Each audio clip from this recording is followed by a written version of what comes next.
Hello students, मेरे channel online ज्ञान गुरुकुल में आप सभी का स्वागत है।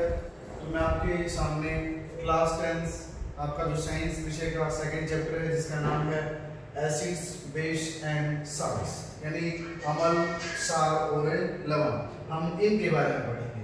यानी कि विज्ञान में यानी कि केमिकल जो ब्रांच है उसके अंदर जो भी सब्सटेंस होते हैं उनके नेचर को जानने के लिए हम ये पता लगाते हैं कि कोई चीज़ एसिडिक है, बेसिस है या सॉल्ट के अंदर है। क्यों? क्योंकि आपको पता है कि हर चीज़ को चक्कर देखा नहीं जा सकता। तो सबसे पहले बात करते हैं हम एसिड्स से। तो एसिड्स की कुछ प्रॉपर्टीज हैं आपके सामने जो दी गई हैं।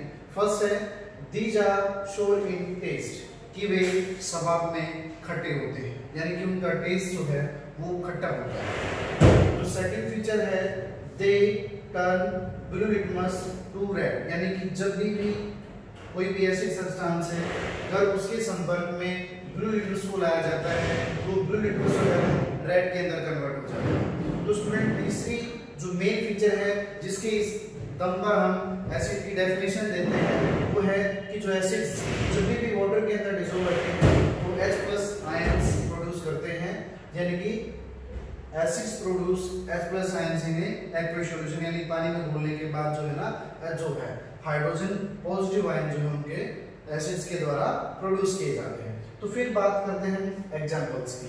तो एग्जांपल्स में भी हम दो भागों के अंदर एसिड्स को बांट सकते हैं, स्ट्रॉन्ग एसिड और वीक एसिड्स। स्ट्रॉन्ग एसिड्स जैसे कि नाइट्रिक एसिड है, हाइड्रोक्लोरिक एसिड है, जैसे इनके फॉर्मूलेज हैं। इसका फॉर्मूला होता है HNO3 और इसका फॉर्मूला होता है HCl। तो ये जो है ये स्ट्रॉन्ग एसिड्स हैं। और फिर वीक एसिड्स के एग्जांपल में आपके सामने है ऑक्सैलिक एसिड है, सिट्रिक एसिड है, एसिटिक एसिड है। तो ऐसे बहुत सारे एग्जांपल हैं जो वीक एसिड की श्रेणी के अंदर आते हैं। उसके बाद बात आती है, आपने वर्ड सुना होगा कि कंसंट्रेटेड एसिड और डाइल्यूट एसिड्स में। ऐसे एसिड्स जिसमें एसिड की मात्रा ज्यादा होती है और वाटर की मात्रा कम होती है, तो जो इस फॉर्म के अंदर जो एसिड्स हैं वो कंसंट्रेटेड एसिड्स होते हैं। और डाइल्यूट एसिड्स अर्थात जिसमें एसिड की मात्रा कम होती है और पानी की मात्रा ज्यादा होती है वो डाइल्यूट एसिड्स कहलाते हैं, वो डाइल्यूट एसिड्स कहलाते हैं। तो स्टूडेंट्स ये हमारे ऊपर की तरफ रहेगा। दूसरा हम ये भी कह सकते हैं कि कंसंट्रेटेड एसिड को डाइल्यूट एसिड के अंदर कैसे कन्वर्ट किया जा सकता है। तो हम ऐसे नहीं कि भाई हमने एसिड लिया, पानी लिया, उसको मिला दें, उसको मिलाने से पहले उसका एक उचित अनुपात लेंगे, माप लेंगे कि भाई कितने पानी के अंदर कितना एसिड हमें मिलाना है। क्योंकि अगर हम एकदम एसिड एक कंटेनर में है, हमने उसके अंदर पानी डाल दिया तो एकदम से स्प्लैश होगा, एकदम से सीधे आएंगे और हमारे शरीर को जला देंगे।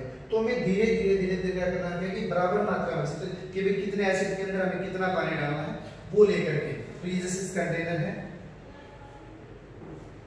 जी, इसमें मान लीजिए पानी है, तो इसमें कितने अनुपात में हम मान लीजिए हाइड्रोक्लोरिक को डाइल्यूट करना है, तो किस अनुपात के अंदर थोड़ा थोड़ा धीरे धीरे इसके अंदर डालते रहेंगे और स्टार करते रहेंगे, चलाते रहेंगे, तो जो कंसंट्रेटेड जो फॉर्म है वो डाइल्यूट के अंदर कन्वर्ट हो जाएगी।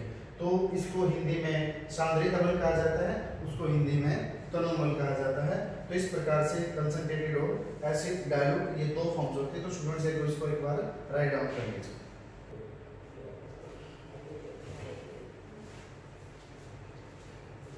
तो स्टूडेंट्स अब हम करते हैं बेसिस। बेसिस यानी इनको हिंदी बोला जाता है क्षार। तो इनकी कुछ फीचर्स हैं। These are bitter in taste, यानी कि टेस्ट में बिटर कड़वे होते हैं, यानी बेस जो है वो स्वाद में कड़वे होते हैं। They turn red litmus to blue, वे लाल लिटमस, जब भी बेस लाल लिटमस संपर्क में आते हैं, जब यानी वो दोनों कांटेक्ट में आ जाता है तो रेड लिटमस होता है वो ब्लू के अंदर कन्वर्ट हो जाता है। और पिछले में हमने पढ़ा था कि जो एसिड्स होते हैं वो ब्लू लिटमस को रेड के अंदर कन्वर्ट कर देते हैं, जो बेस होते हैं वो स्टूडेंट्स उसे उल्टा करते हैं, यानी कि वो रेड लिटमस को ब्लू के अंदर कन्वर्ट करते हैं। फिर है दे प्रोड्यूस OH, यानी कि hydroxide negative ions in aqueous solution, यानी कि जब जलीय विलयन के अंदर जब भी बेसिस को मिलाया जाता है तो वो हाइड्रोक्साइड नेगेटिव आयंस प्रोड्यूस करते हैं। जैसे कि हमने ले लिया सोडियम हाइड्रोक्साइड। तो ये जो वो कह रहे हैं OH नेगेटिव आयंस कैसे प्रोड्यूस करता है, इस तरह से, यानी कि एक सॉल्यूशन के अंदर इस प्रकार से जो बेस हैं वो हाइड्रोक्साइड आयन, ये हाइड्रोक्साइड आयन जो है ना प्रोड्यूस करते हैं। सोपे टू टच, यानी कि जितने बेस हैं जब हम उनको छूते हैं तो वो छूने पर साबुन के जैसे लगते हैं, क्योंकि चिकने चिकने से फील होते हैं, यानी सोपे टू टच।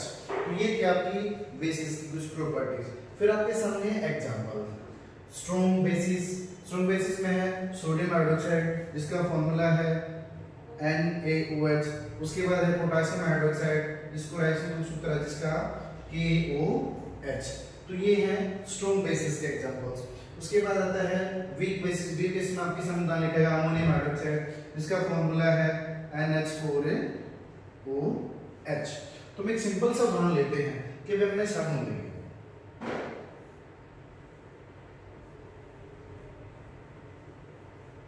तो जैसे ही हम रेड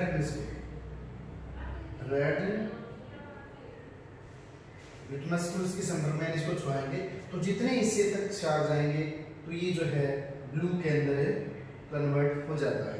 तो ये क्या है, ये बेस से बना हुआ है, इसके अंदर बेस इसमें शार्प है।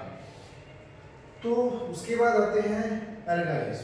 एल्कलाइज क्या होते हैं कि वे सभी बेसिस वाटर सोल्यूबल नहीं होते, वो पानी के अंदर अघुलनशील होते हैं। तो एक जो एल्कलाइज कौन से होते हैं, वे बेस होते हैं जो वाटर के अंदर सोल्यूबल होते हैं, जल के अंदर घुलनशील होते हैं, जल के अंदर मिलकर के घोल बना देते हैं। तो जिससे कि इसकी डेफिनेशन से आपको देख रहे सामने आपके कि भाई those bases which are soluble in water, वे चार जो कि जल के अंदर घुलनशील होते हैं आर कॉल्ड एल्कलाइज, उनको एल्कलाइज कहा जाता है।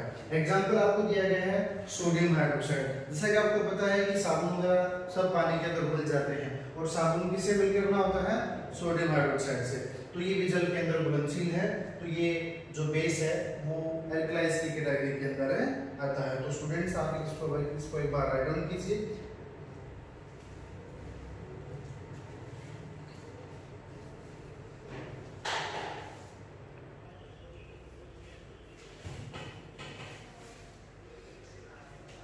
तो स्टूडेंट्स अब हम बात करते हैं, हम एसिड्स और बेस के बारे में बात कर चुके हैं। अब हम बात करेंगे इंडिकेटर्स के बारे में कि इंडिकेटर्स यानी सूचक क्या होते हैं। मान लीजिए हमने कोई ऑब्जेक्ट ले लिया, उसका नाम है A। अब हमें ये बताना है कि वो एसिडिक है या बेसिक है। तो हम चक्कर में तो बता नहीं सकते, क्योंकि हर चीज को यदि हम केमिस्ट्री के अंदर चक्कर देखने लग जाए तो ऐसा संभव नहीं है। तो हमारे पास कुछ ऐसे सब्सटेंस होते हैं जो हमें अपना कलर या स्मेल चेंज करके बताते हैं कि वे जो दिया गया सब्सटेंस है वो एसिडिक है, बेसिक है। जैसे इंडिकेटर, जैसा कि ना डेफिनेशन है, these are the substances which changes their color and smell in different types of substance। क्या बेटा कि इंडिकेटर्स वे सब्सटेंस होते हैं जो अलग अलग सब्सटेंस के संपर्क में आकर के अपने रंग या अपनी गंध को चेंज कर देते हैं और हमारे को ये बताते हैं कि दिया गया सब्सटेंस जो है वो एसिडिक है या बेसिक है। जैसे एग्जांपल्स है लिटमस और टर्मरिक, यानी कि लिटमस पेपर और हल्दी आदि, ये इंडिकेटर्स के एग्जांपल्स हैं। फिर आता है टाइप्स ऑफ इंडिकेटर्स, यानी जो सूचक हैं वो उनके प्रकार क्या है। तो मेनली उनके 3 प्रकार माने जाते हैं।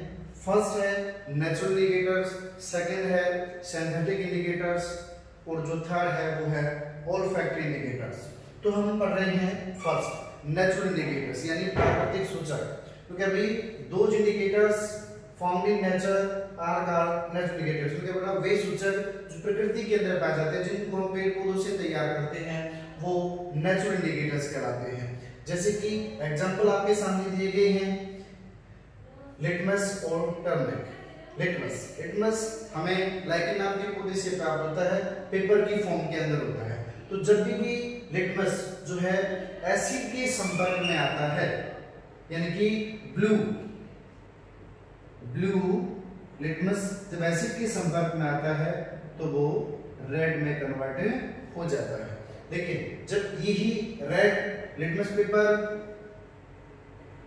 बेस के संपर्क में आएगा तो वो ब्लू के अंदर कन्वर्ट हो जाता है, और बी और बी यानी बेस और ब्लू, आप इससे भी इसको याद रख सकते हैं।